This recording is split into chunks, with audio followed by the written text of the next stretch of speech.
নমস্কার সকল ছাত্রছাত্রীদের। আশা করি তোমরা সবাই খুব ভালো আছো। আজকের এই ভিডিওটি তোমাদের অষ্টম শ্রেণীর ইতিহাসের দ্বিতীয় ইউনিট টেস্টের প্রস্তুতির জন্য অত্যন্ত গুরুত্বপূর্ণ। বলা বাহুল্য, এখানে যে প্রশ্ন উত্তর সাজেশন পিডিএফ কি দেখানো হবে তা তোমাদের 100% কমন আসবে।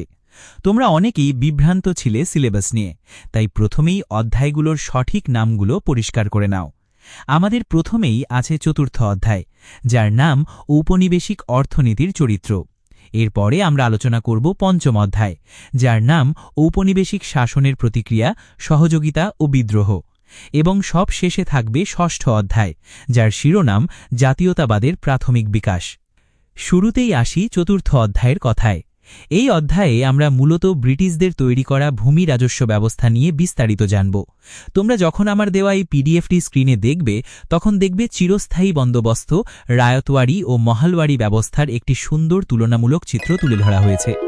ব্রিটিশরা কিভাবেই কৃষিকে বাণিজ্যিকরণের নামে অর্থকরী ফসলের চাষে কৃষকদের বাধ্য করেছিল এবং এর ফলে কিভাবে বাংলার তাঁত শিল্প অবশিল্পায়নের শিকার হল, সেই বিষয়গুলো এই পিডিএফ থেকে খুব ভালো করে বুঝে নাও। মনে লাগবে, এখান থেকে সম্পদের বহির্গমন তত্ত্বটি বোঝা খুবই জরুরি। এরপর আমরা চলে আসব পঞ্চম অধ্যায়ে। এই অধ্যায়টি তোমাদের জন্য সবথেকে রোমাঞ্চকর, কারণ এখানে বিদ্রোহের কাহিনী রয়েছে। তোমরা যখন পিডিএফটির এই অংশে স্ক্রল করবে, তখন দেখবে সাঁওতাল বিদ্রোহ, নীল বিদ্রোহ এবং তিতুমিরের বারাসত বিদ্রোহের কারণগুলো বিস্তারিত লেখা রয়েছে।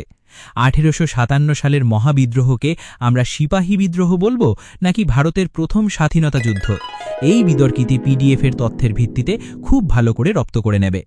নীল বিদ্রোহের সময় হিন্দু পেট্রিয়ট পত্রিকার ভূমিকা কিভাবে গণজাগরণ ঘটিয়েছিল তা এই অধ্যায়ের আলোচনার মূল ভিত্তি।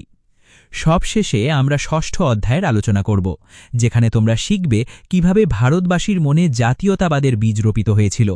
পিডিএফের এই অংশে তোমরা দেখবে ভারত সভার গঠন, আনন্দমঠ উপন্যাসের প্রভাব এবং বঙ্কিমচন্দ্রের জাতীয়তাবাদী চেতনার প্রসারের কথা। ভারতীয়দের নিজস্ব শিক্ষা, শিল্প ও সংস্কৃতিকে বাঁচিয়ে রাখার যে লড়াই, তা এই অধ্যায়ের আলোচনার মূল বিষয়। তোমরা যারা এই পুরো আলোচনার নোটস, সাজেশন এবং এই বিশেষ পিডিএফটি পেতে চাও, তারা আমাদের হোয়াটসঅ্যাপ চ্যানেলে এখনই যুক্ত হয়ে যাও। ভিডিওর নিচে ডেসক্রিপশন বক্সে হোয়াটসঅ্যাপ চ্যানেলের লিঙ্ক দেওয়া আছে।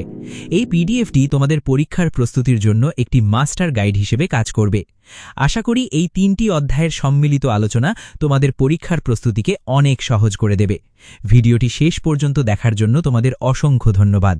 পরীক্ষার জন্য অনেক শুভকামনা রইল। টাটা। পরবর্তী ভিডিওতে আবার দেখা হচ্ছে।